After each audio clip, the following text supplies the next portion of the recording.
Hey there, everybody. It's Carol Milletta from the Parenting 411 with another edition of News You Can Use. I'm sorry I've been away from you a little while. I've had a lot going on, as you probably have seen. But tonight we're going to do something a little special. I do have a guest with me, but we're gonna switch places. As you know, I am preparing for the launch of my upcoming book, Mother's Work, which is really just tells you a slice of my journey as a mom of twin sons and how I evolved into a parenting consultant and educator. And I have Sharon Devonish Leid, who is my PR manager, and she is going to flip the script and ask me the questions tonight. So we'll talk about the book, and as usual, we'll give you an opportunity if you want to ask any questions. By all means, join the conversation. So I am going to welcome Sharon right now.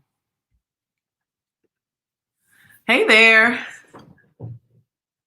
Hey, Carol, how are you? I am fine. I am fine. Just really excited to get this out in the world. No, I'm excited too. And I want to thank you for giving me this opportunity to flip the script on you and interview you about your book. And we've been talking about this for a couple of months. So Mhm. I'm just excited to, be a part of this, this launching of your new book. Thank you. Thank you. So I guess let's get started. Let's get started. So I know you've been talking about the book, A Mother's Work, Pearls of Visions and Gems from Your Journey, from my journey. And let's really get down into it. What made you decide to have that type of title? Well, because, I really had no idea that on the motherhood journey, that in addition to taking care of my children and obviously learning about how to take care of children, that I was going to really learn so much about myself. And the funny thing about it is that I believe it was a little bit before I was married, but I hadn't had children yet. I read a book by Norman Vincent Peale, and in the book, he said something to the effect, I'm paraphrasing for sure, but that um, if God can get your attention or teach you certain lessons, a lot of times it comes through your experiences with your children. And Mm. so I definitely felt like I learned a lot. I had to slow down prior to having children. I wanted things the way I wanted them. I wanted people to do what I wanted That them to yeah, do. when you get I had kids, you very gotta change up. Right. I had very strong opinions. And they just really changed all that when they came in with their own ideas. So, Right, right. And it's funny you say they. And for those who don't know, Carol has twin boys. And what was your and you put that in the book, what was your reaction when you found out that you were getting twins? I was like, cool. My husband had the common sense to be like, okay, really? Whoa. But, as we walked to the car and everything, we were like, okay, this could be cool. And yeah. It's so funny because as I was reading it and I saw that, I chuckled because I can relate with you. I don't have twin boys, but I have all boys. I have three boys. So the mothers that are listening, it's a whole different dynamic when you're raising boys. Even when you have the husband, the dad in the house, it's a different dynamic. So you labeled yourself as a boy mom, Right. and when I looked at it, I was like, oh wow, I'm a boy mom because I have three boys. But I mean, what did you do to prepare yourself for this? Because a lot of us don't do that. We get our kids and we figure, okay, we just gonna fake it till we make we just gonna do what we got to do. But you did something different than a lot of mothers that have not done. So now, did you mean prepare? Do you mean Yes. preparing for to be a boy mom or a mom in Just to general? be a mom, period. But then you also took the next step and really just, to be the boy mom. But what did and I know this is what this book is all about, is preparing and giving gems to mothers. But talk about what made you decide to do that, to get yourself prepared to be the mom and then the boy mom. Well, I mean, honestly, that's kind of my nature. I just kind of dive in and get all the information about what it is I'm about to do. So I thought I had done that. Like when I was pregnant with twins, I read up because with twins, I didn't want to eat for two. So I wanted to eat very efficiently. So I read a book about what to eat when you're expecting, by the same author that wrote the book, What to Expect when you're expecting. So it's what to eat. So I had a spreadsheet and I was making sure that I was eating the right stuff so that I wouldn't overeat. Right. So that's Right. how I was. So same thing. Anybody that was a twin, like I knew that I was having twins. So I would talk to people who were twins, what was that like and all of that. So they were the ones that told me about how their parents treated them, like one person and all of that. And so I wanted to make sure I didn't do that. And so those were the kinds of things that I did. And then I had to learn more about what boys were like. I assumed if I had had a daughter, that would be easy because I had been a little girl. Right. And I don't know. Exactly. I don't know I tell people all the that time. would have been an advantage, but Yeah.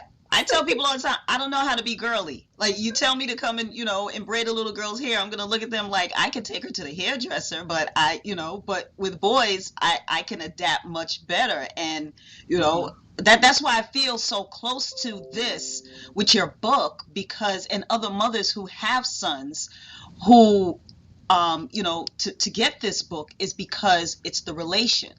It's I can relate to what you go through even up until this day, and I know they're grown, but even up until this day they're still your babies.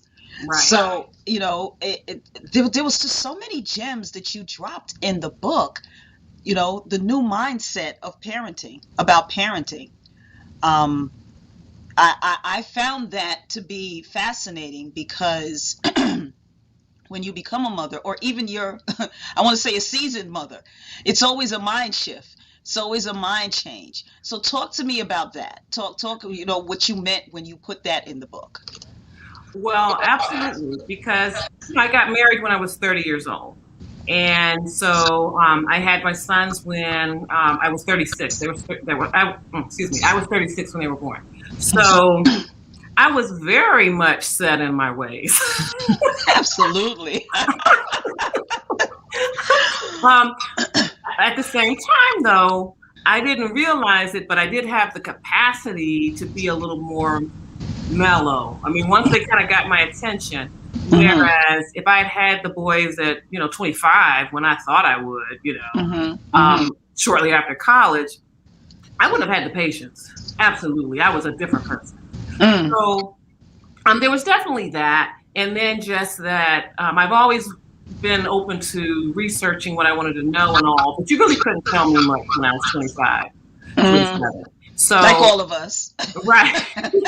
Right. So that helped a lot. And then a lot of it had to do with just them being who they were, their personalities. Right. What I had planned was not going to fly. It was not going to be Aunt Maletta in this house. Right. It was going to be just this big game, which I thought, they would love to do the different things that I wanted them to do. And it's just going to be fun all the time. So, one son was just very energetic.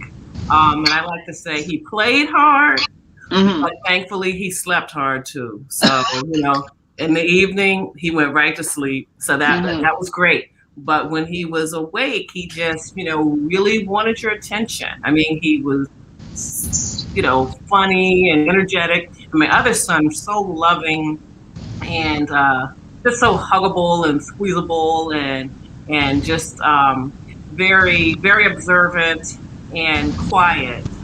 But so they had very different personalities, and I had to get on board, basically. Right. And you had to figure out how to adjust with both of them, and also how to adjust with them each individually. Absolutely. And that was another thing. It was a blessing that they're so different. And I believe I mentioned it in the book, but they were different in the womb too. But they had very different personalities, and that was really what sent me into check out parent education because I didn't want to try to make one son be like the other because it would just be easier for me. Right. Right. Or whichever son had a personality that was more similar to mine and easier to manage, say for example, Mm-hmm. we're going to go with that. I Mm-hmm. really wanted to nurture them as individuals because with their different personalities, I saw strengths, I saw positive benefits, how it could serve them. Like my quiet son, nothing wrong with being quiet, nothing Mm-hmm. wrong with being observant. Now, Mm-hmm. sometimes you're going to have to get involved and get engaged. So I felt like it was my job to show him how sometimes you're going to have to step out of your comfort zone and put yourself out there. But at the same time, yeah, always observe people Absolutely. and of your surroundings or whatever. And then for my other son who had all that energy and all that, I love his zest for life, Mm-hmm. but there's a time and place. Right. So I needed to show him how to modulate.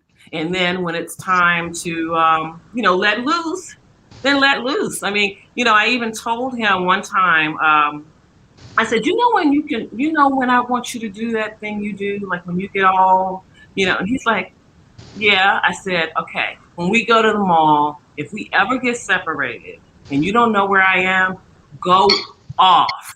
Okay. And he was like on the edge of his seat, like, when can I Really? do it? When can I do it?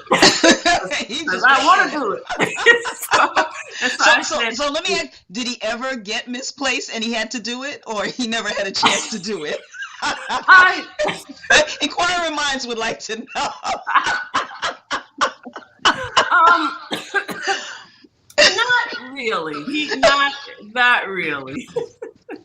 I have a confession. Well, it wasn't even me. My husband, so when our two boys, our two older ones, when they were together, my husband took them to the car show. And I dressed them like twins, but they were not twins. They're 18 months apart. And I dressed them like twins. They looked alike. And my husband took him with his friend and his son, and they were there, and he lost one of them. Like, one of them got missing, and Oh. he went ballistic. Uh-huh. I was calling just at the same time, like, "Hey, how's everything going?" He was like, "I can't talk to you right now. I can't talk." And he hangs up. And I'm like, "What in the world?" And when he's telling me the story after he found him, thank God, because this was the one that was intriguing. This was the one that had to get his hands into everything. Like, when he saw candy, he ran to it. So he saw on one of the tables there was candy, and he just stood there and he just was getting the candy, and he didn't stay with my husband. So that's how he got lost. My husband went to the first security guard. Well, we always told them, like, okay, if you get lost, just go to a security guard or go to the police. Well, my husband took the one that didn't get lost and showed him the security guard, like, "Do you see him? There's another one that looks like him walking Oh. around here dressed like him." And I was like, I said, "No, you did not lose my baby." He said, "I found him," but and so I didn't have the thing where, if you do this, but that's what just reminded me that, as parents, we have to put things in place. Mm-hmm. And sometimes, we don't think right then and there, or, thank God it doesn't happen. But, these are things where, our new generation parents that are coming in, it's like, what type of gems can they get if their mother is not around? Or, if they're looking to do, millennials and the new generation, when they're getting kids, they want to do their own thing. But there's still certain traditions that just goes with raising children. And with your book, just raising two boys, twins, simultaneously like that, there are gems that you learned, and you learned as on experience, but you also learned in terms of, your own research and your own process. So let's talk about some of the chapters that you have 7 chapters, 7 gems of Mm-hmm. chapters. And Mm-hmm. I don't want to talk into your favorite, because I know all 7 are your favorite, but let's talk about each one. So your first chapter is purpose, Mhm. and just briefly, just talk to us in reference to about the purpose of what did that mean to you when you were writing it?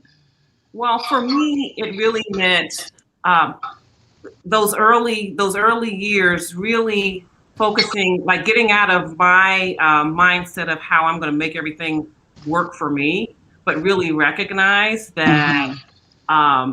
you have a real job to do with these children. This is not just a check mark, like go to Right, college, get married, have children, right, right? exactly. This is not some milestone. This is, these are real people here, and they are going to have an impact on the world. And it's your job to pour into them so that they can go out into the world and do something positive. And first of all, take care of themselves, but also give something back to the world. Right. Well, that was No. very important to me. So I had to get on purpose and realize what I needed to do for them. And Hmm. then it was really to give them a sense of mission. I mean, they were children. So, I mean, I wasn't trying to tell them you're going to save the world right away or anything like that. But I really tried to have them,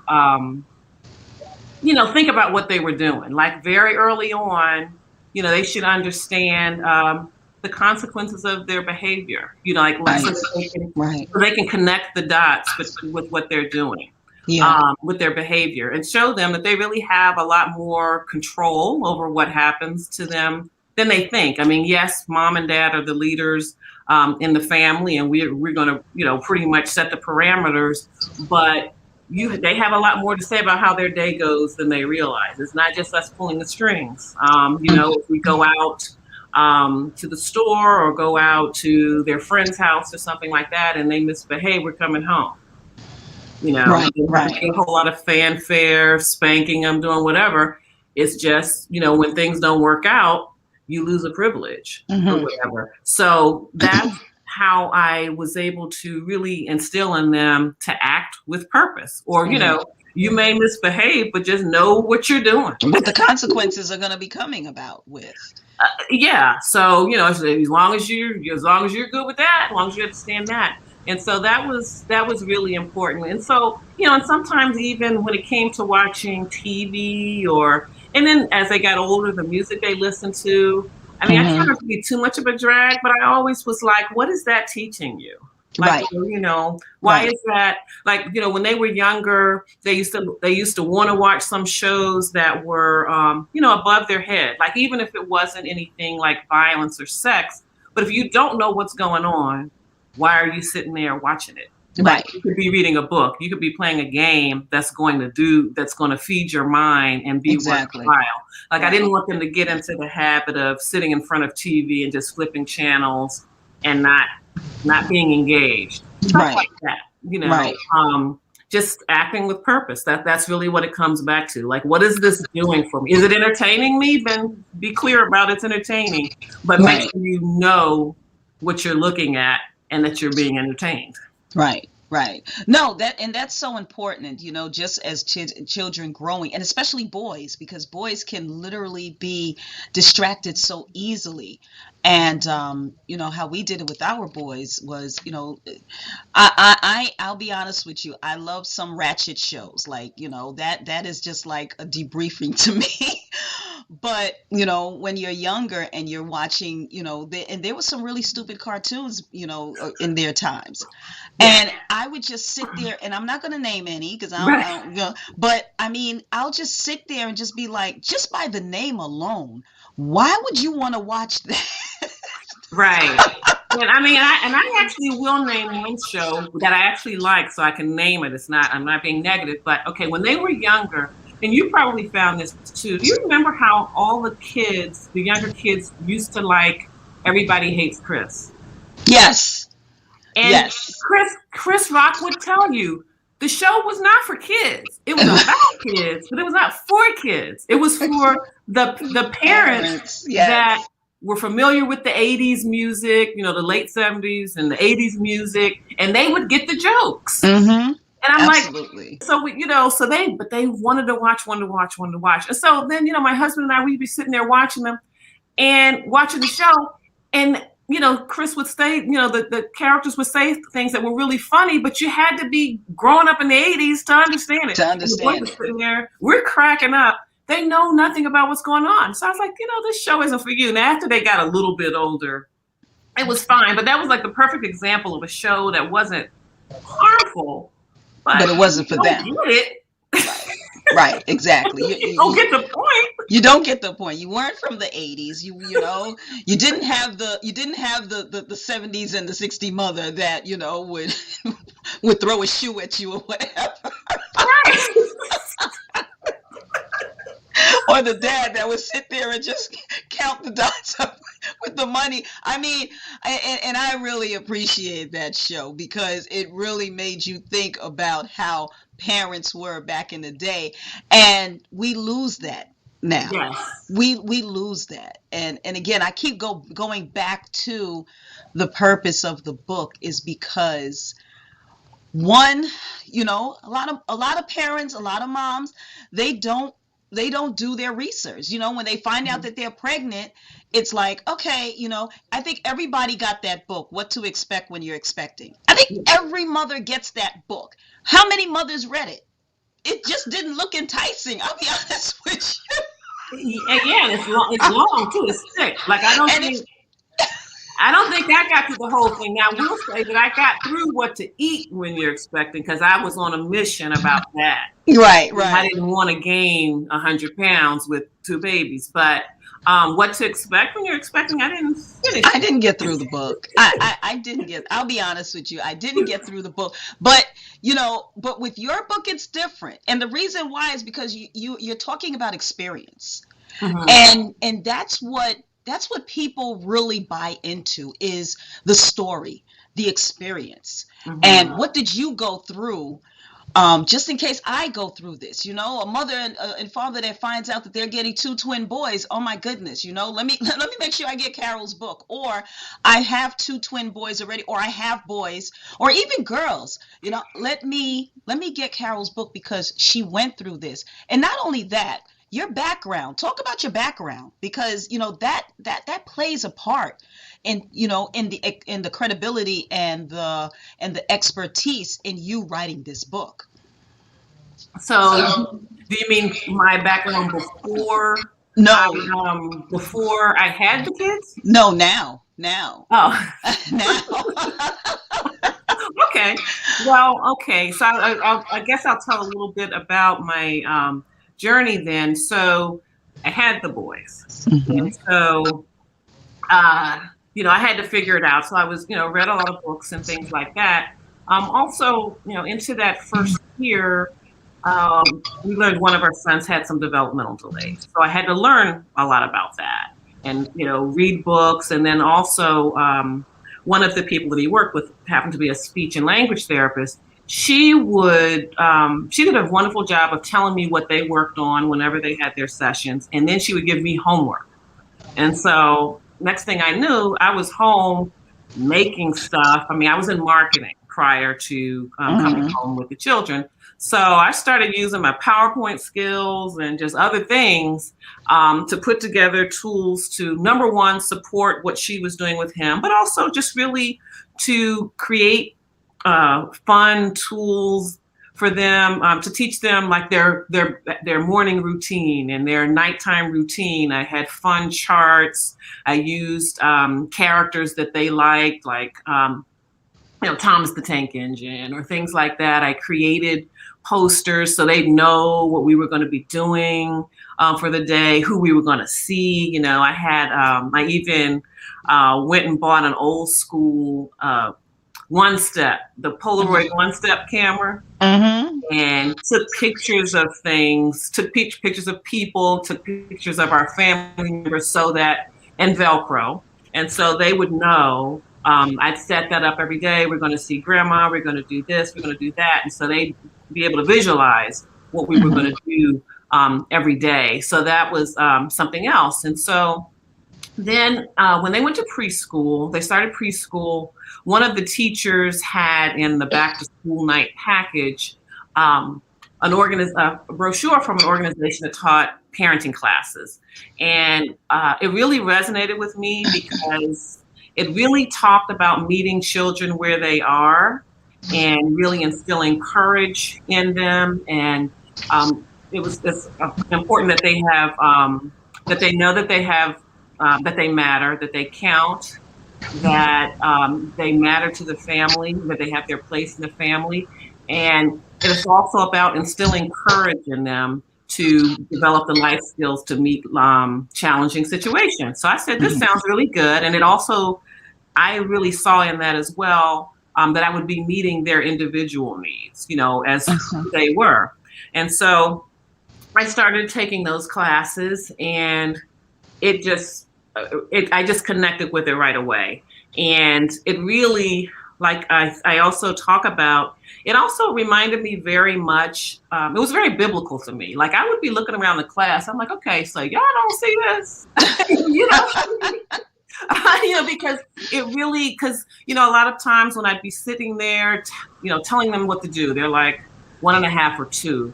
And I'm like, I am clearly telling him, don't touch that or don't do that. And he's doing it anyway. And so, one day I had this epiphany. I said, God is probably the same thing. He's probably standing up there saying, why is she doing that? He knows better.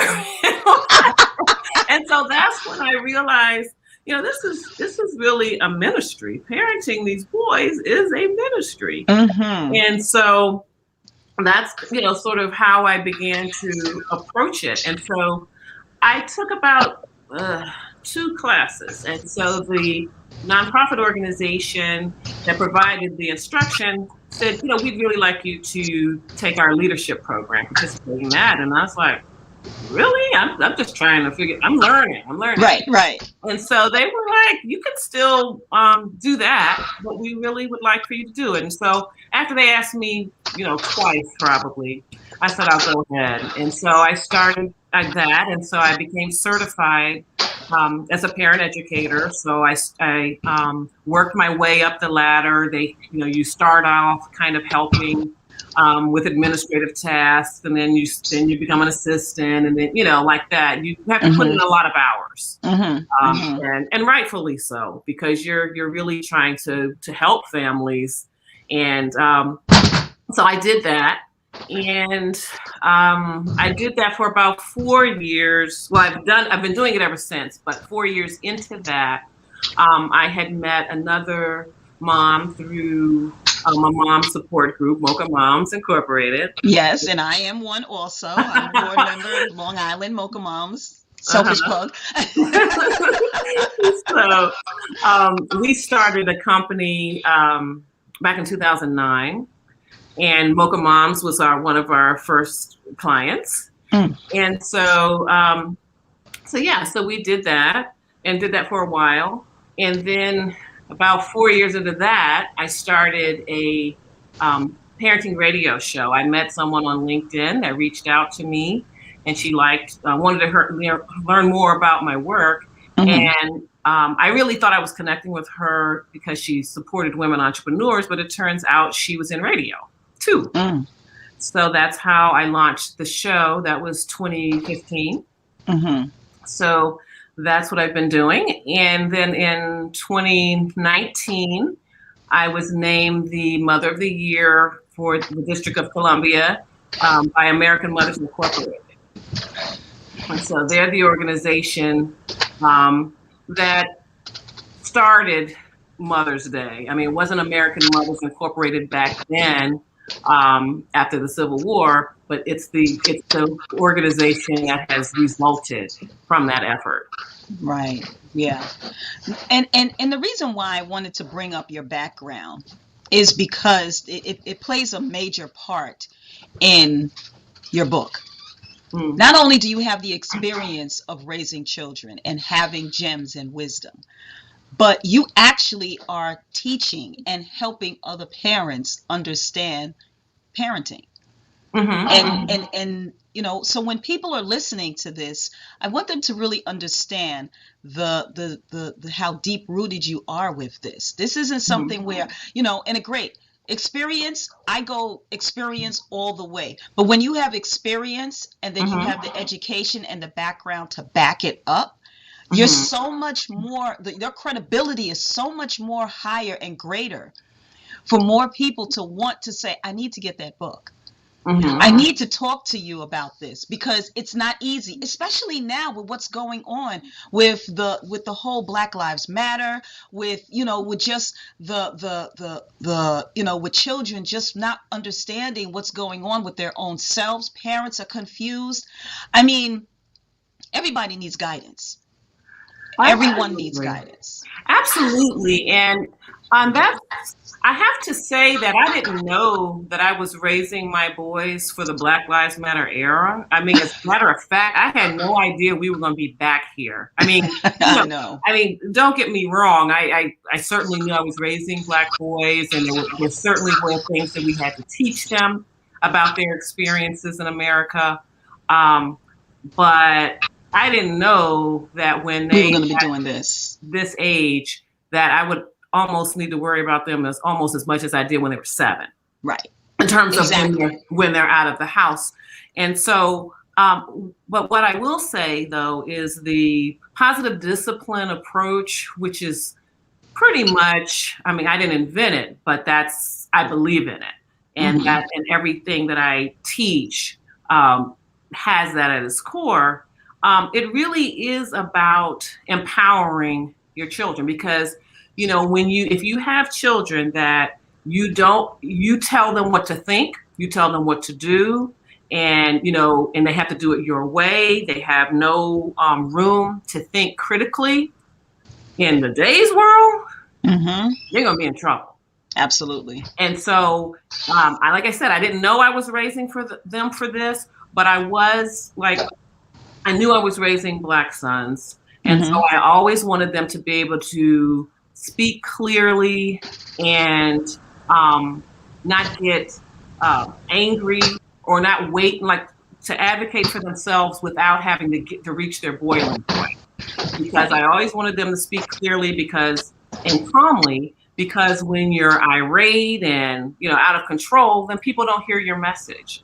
And so because they were Black boys, I wanted them to be able to do that. And also because my one son, of course, when he was younger, you don't know how much help he'll need, and how long he'll need it. And so nobody wants to help anybody that's not nice, or that's not, considerate or respectful. So I always wanted both of them to always to speak respectfully, but have the courage to advocate for themselves. Right. So I think that plays very well for the world I thought I was that I was preparing them for, but this one too. Yeah, I mean, none of us expected this. We saw it as it unfolding. Especially the last 4 years, we saw a lot that was just unfolding. But now it's really just out there, and now it's like, what do we do? You're bringing a child into this world. What do I do? What is there? What are the resources there to help that we make sure that our child, stays grounded, and that we stay grounded as parents, new parents and seasonal parents, because again, it's constant learning. Right. Well, part of it is that parents and families need to recognize that they're the resource. And what I mean by that is, you have certain values and expectations and ideals in your family. Pour those into your children.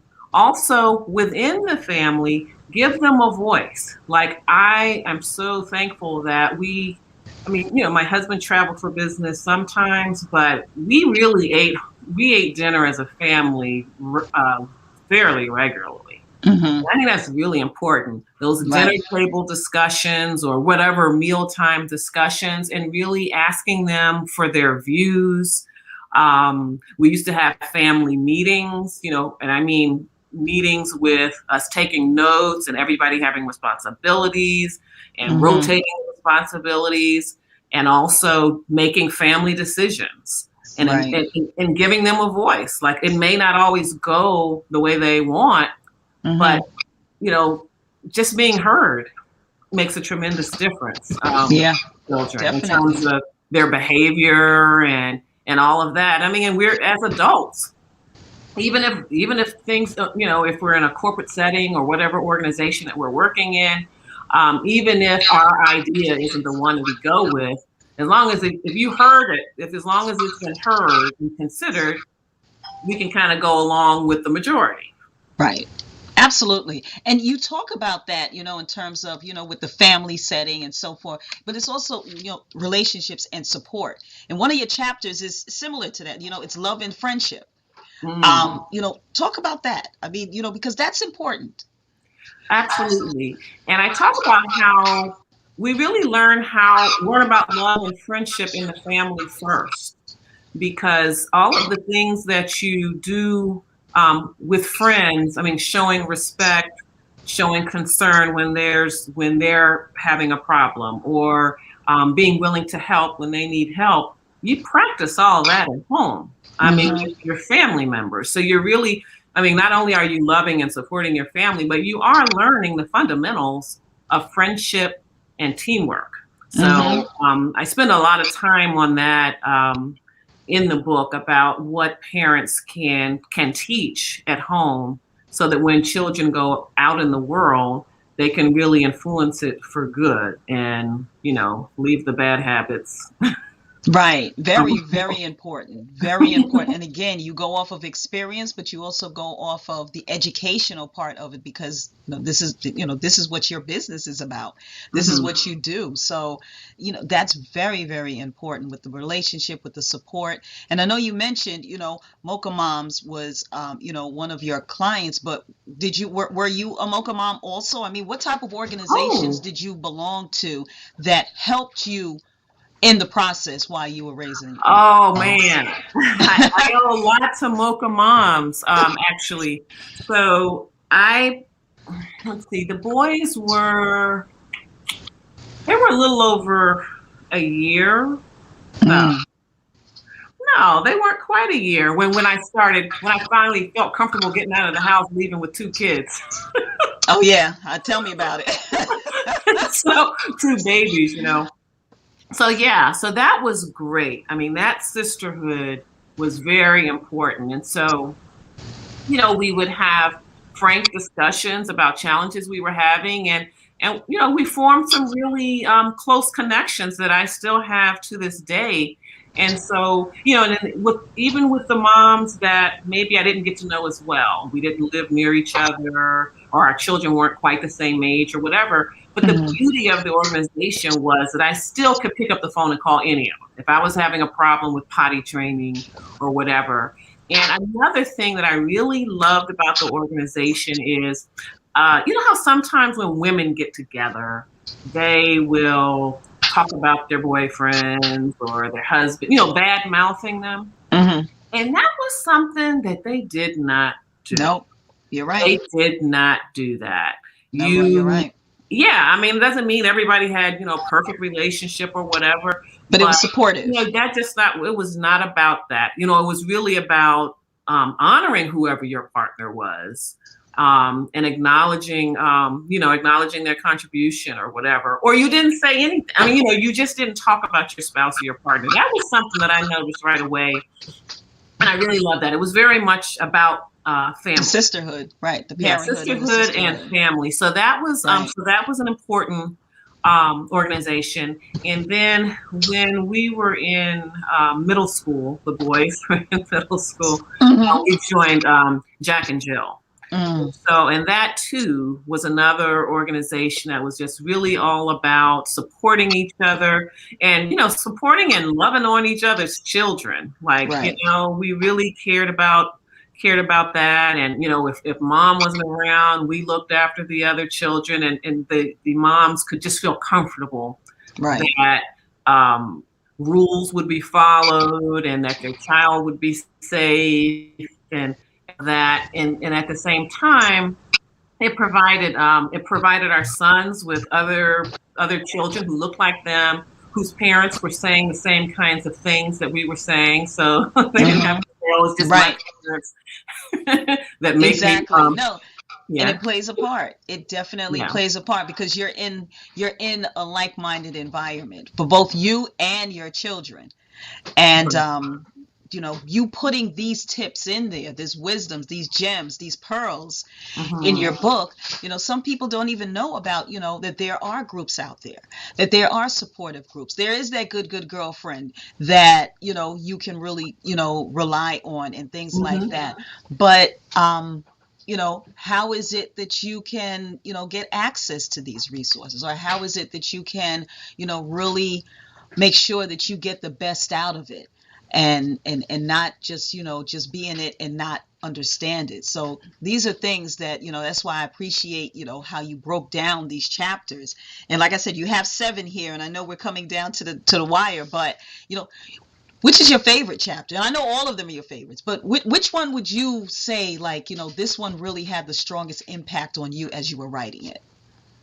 Oh, okay. Well, there were two chapters that had an impact on me as I was writing them. So let me start with the one that was the hardest to write. And Hmm. I'm not even sure why that was, but it was love and friendship. Really? And I mean, I love love and friendship, but I don't know if it was just my desire to just get it right or uh, what it was, but I would always get ready to start writing that and then go write another one. Just go write Mm. another chapter. Hmm. So, you know, but once I wrote it, like my editor was like, "Wow, that chapter was really something," and I was like, "Really?" Because I thought it would be there were more anecdotes about the boys or things like that in the other chapter, so I was kind of surprised. But well, love is at the core, though. I mean, Lord, love is Yeah. at the core of everything. Hmm. That you're trying to do with relationships and all of that, even friendship, right? Right. And Right. so, but then a close second, or right on par with it, would really be courage. And that's because I just believe that with courage you can do just about anything. And it Mm. just, I mean, and I can think of in my own life how once I decided to not be scared, I just went ahead and did something, and it just worked out. Like when I was, even when I was a young person and applying to graduate school, I was like, I'm going to apply to all of the good ones. I mean, I'm going to have some that are okay, that, Right. pretty safe or whatever. I'm going all the way. Right. Right. And, Exactly. and I got into one. And, Hmm. and then, one of the top business schools. And then, just even like in business, particularly in radio, I have just, like, I want to talk to that person on my show. I'm just going to call her. Let's go write her, Hmm. and I've had and people have. I've been surprised that people have said yes. I mean, I've only like with radio, and that also. And I talk in the book about how I get into radio, which again, that was God ordained, the way that Hmm. happened, and the way it has worked in terms of people being so supportive and so willing to come on and speak on my show. They I feel like it just proves that God is in Is this. in Like this. there's only one Absolutely. person that and I don't even hold it against her. But on all the years I've been doing the show, 6 years, only one person that I reached out to and said, no, like not right now, but no. No. And she wasn't mean about it, but she's like, no, I no, yeah. I mean, I won't say the exact conversation Hmm. because I don't want Hmm. her to feel like I feel bad about it. But she's the only one that told me no. But then I have had other people, like New York Times best-selling, what I mean? Yeah. I just had that. I've had it back to back. As a matter of fact, the last two shows have Wow. been internationally known Exactly. authors, and I had no better sense than to DM them and And and ask ask them, them to be on my show. would you be And on then, your and there've show? been other people too, that are regularly contributing to CNN and Fox and whatever. Right. And I just asked, And so, and there just have been kind of other things that I was like, well, all I can do is tell me no, and I'll live.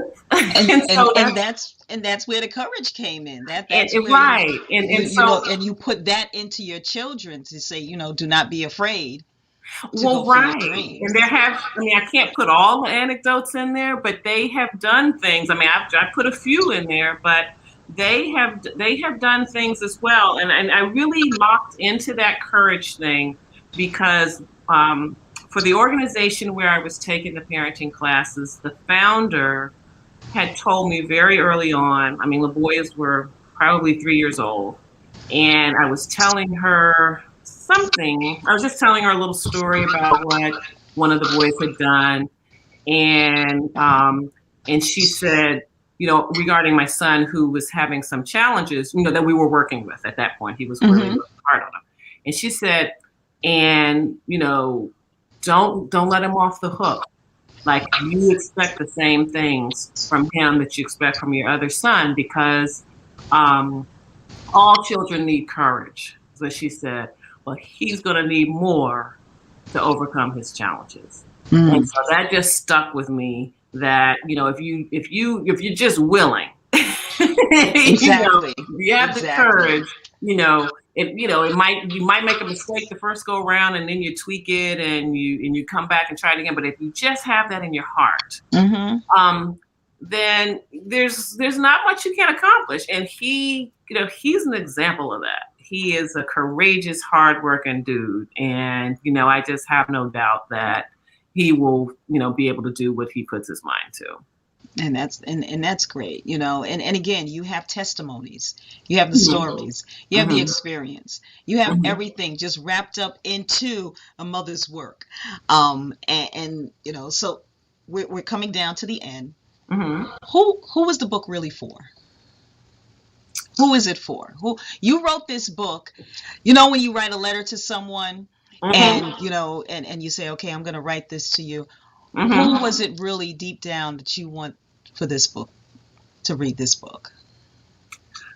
Really, it's the mom, who was sort of like me, um, just wanted to, really kind of thought there was just this one way to get it right, and that, just to recognize that, you carve out the way that works for your family. Like, your first job is to connect with your children and be the mom that they need you to be. Don't worry about what, the lady over in the checkout line behind you is thinking about, how you're engaging with your children. Mhm. And it's for that person to encourage them and let them know that they are more than up to this job. They have what they need, and as long as they have a willing spirit to go out and find the resources that they need, they have inside of them what they need to get the job done. Excellent. And I appreciate that, because that's a lot of moms. That's just so many women that fit that type of category, as well as the others, and I say seasonal also, because you and I are seasonal. I mean, we have grown children. Hmm. um and again, I was excited reading the book. I don't know. I think I mentioned to you that I was very touched and found it very, very empowering to Hmm. read your story and to read the gems and just read, the experiences and the testimonies that you had in the book. So, this is something where, yes, it's for those young moms, or it's for those moms that, that had your type of, upbringing, and just didn't know, or and things like that, or wanted to know, or wants to know more. But then you have those moms that it's like, wow, okay. I don't know where to start. I'm pregnant. I'm getting this child, and they could be single moms. They could be, with their husbands or their boyfriends or whatever. And it's just like, I have no clue. And this book, A Mother's Work, Pearls of Wisdom and Gems. I mean, this would be the book for anyone, Hmm. anyone, just grandparents, grandmothers. Hmm. And you know, I didn't want it necessarily, I didn't necessarily want it to be a thick book, and I also did not necessarily put it out there to be. I mean, I know a lot of parenting research and theory and all of that, and maybe that book is coming. But really, this was about the experience of coming into motherhood and just figuring out your way, figuring out what you Yeah. know, Yes. and also figuring out what you don't know and making a plan to go get it, Mm-hmm. but recognizing that inherently you have the skills and the heart and the mind to do the work and do it your way. Like, Right. don't worry about, what your neighbor's doing with their kids might not work with your kids. And Right. so don't try that. Right. Exactly. You know. Exactly. Tell us when the launch date is. Uh, May 18th. Okay. Yes. And if anyone would like to order the book now, you can visit carolmaletta.com/mother's work. Mm-hmm. And also, in honor of Mother's Day, I have a Mother's Day bundle that you could order where you could have Mother's work as well as an anthology that I participated in called I Am a Victor. And I have participated in other anthologies as well. But the reason why I selected that one is because it's about being victorious. It's about overcoming obstacles, overcoming self-doubt and all of that. And I, along with 40 other authors, have shared our stories. And I have one in there about resilience as well, that can be a good companion for Mm-hmm. mother work to really, pump you up and assure you that you are more than ready and more than enough to mother your children. Absolutely. Absolutely. Are there any particular groups that you're looking to connect with? To do talking engagements, or to let them know. Any wish lists? Oh, wish list. Yeah, absolutely. I want to talk to Robin Roberts. I want to on the morning Absolutely. shows Mm-hmm. and all of that. I would definitely love to do that, Mm-hmm. and also to speak to mothers groups. I have spoken to Jack and Jill before Jack and Jill on a number of occasions, on a Mm-hmm. number of topics. But organizations like that, Mocha Moms, love to do that again as well. And I also want to interview with some magazines, Black Parenting Magazine, Parent Magazine, some of that as well. So I think when some of this book launch stuff, when I'm kind of finished with that, I'll probably be doing some more writing like that for Mm-hmm. magazines and so forth. Well, listen, everybody is just going to really just look forward to when you launch out the book on May 18th. Yes. And what time is the launch date? I mean, what time are you doing because you're doing a virtual also, right? It is going to be a virtual book Yeah. launch. I'm going to do 8 o'clock. I'm going to stick with 8 o'clock. Okay. That's normally when I speak to people, so I'm going to stick with that. Okay. Well, make sure everyone that is listening, you make sure you save that date, May 18th at 8 p.m. Carol is launching her new book, A Mother's Work. Please make sure that you tune in, pre-order the book. It's on her website. Say the website again, Carol. Yes, it's carolmaletta.com. You can hit the shop button.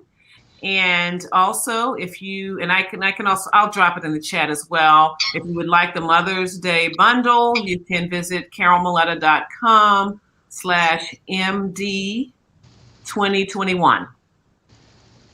And I believe that each and every one of you should get the bundle, only because reading is fundamental in terms of dealing with our children, because Yes. Lord knows it is not easy. And if any mother that is successful enough that we didn't kill our kids while we were raising them, this is something that we want to make sure that we all have experienced. Yeah. And, you can literally just get these books and just keep them and read them and just, just go back to them each time and just, each time, I don't know if that happens with you, Carol, but every time that I read a book over and over, I get something new out of it each time. Wow. And this is something where I think each mother or anyone, even fathers, you will read this because these gems are literally just in terms of just helping you with the resources and just really helping you raise your children. Yeah, and I absolutely hope that is the case. And then, as I said, maybe once they've read the book, if they ever need encouragement with a particular thing, like they're not feeling like they're acting on purpose, or they feel like they need courage, they need more courage, or they feel like their faith is Mm, not as stable as very they'd like it important. to Yeah. be, then I hope that they will go to that chapter. Now Yeah. that's funny. That's another, I really love the faith chapter too. So, I mean, it's like you said, it's hard to pick out, The best one. one. And I purposely did not name all seven because I want everybody to get the book so you can hear about all seven and read all seven chapters. Well, that's what I want too. So, Carol, thank you so much for this evening. I appreciate it. I look forward to May 18th at 8 p.m. for the launch. And again, everybody, pre-order your book, get the bundle. I know this is Mother's Day weekend. But listen, just because you won't get it in time for Mother's Day weekend, it's always Mother's Day. Always Mother's Day. So Well, give yeah, yourself a gift. and what I was telling people too is that, get her beach reads together. Mhm. Yes, absolutely. Yeah. Because we're opening up. So there's going to be a whole lot of people on the beach or on the poolside or Right. just in your backyard. Right. So once again, Carol, thank you so much. I appreciate this opportunity to talk with you about your new book launch. And, Thank you. I look forward to coming back on again. Thank you. Thank you so much. And everybody, thank you for tuning in. And I will be back on. I will share with you. I have something special planned for next week on the Parenting 411 radio show, kind of similar to this, that I hope that you will tune in for, but I'll give you a heads up. So thank you for your time, everybody. Ruth, thank you so much for tuning in. I appreciate it. And I hope that you will get the book. And I appreciate your congratulations and hope to see you soon. All right. Good night, everybody. Good night.